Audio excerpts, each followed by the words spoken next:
텔레그램에서 딥페이크 성범죄를 저지른 일부 가해자들이 어차피 수사기관에 잡히지 않는다며 자신만만해하는 것으로 확인됐습니다. 하지만 피해 신고도 급격히 늘고 경찰에 입건되는 경우도 잇따르고 있는데 경찰은 텔레그램 법인에 대해서도 내사에 착수했습니다. 정현우 기자의 보도입니다. 과거 애인 얼굴을 딥페이크로 합성했다. 딥페이크 텔레그램 방에 아들이 들어가 있던 것을 발견했다. 딥페이크 합성물 수사에 대비해 법적 조언을 주고받는 한 인터넷 카페 게시글입니다. 그런데 처벌 가능성에 대해 대부분 걱정하지 않는 분위기입니다.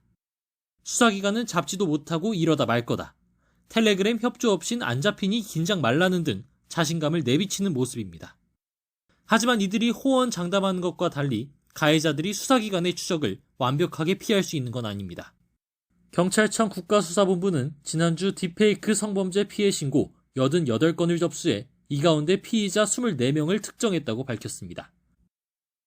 이른바 지인 능욕방을 운영하며 허위 영상물 270여 개를 뿌린 20대 운영자를 구속해 검찰로 송치하기도 했습니다. 경찰은 올해 1월부터 7월 사이 일주일 평균 9.5건이던 신고 건수가 지난주 거의 10배로 늘어났다며 피해자들이 적극적으로 나서고 있고 피의자를 특정해 신고하는 경우도 있다고 설명했습니다.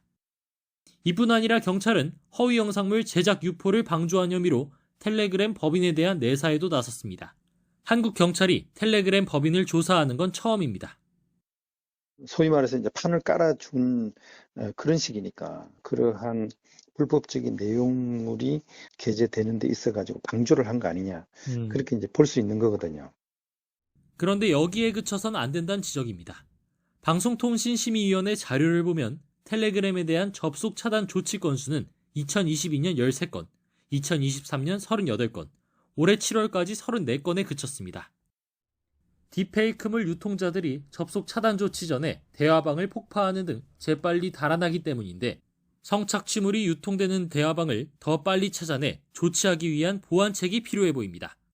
YTN 정현우입니다.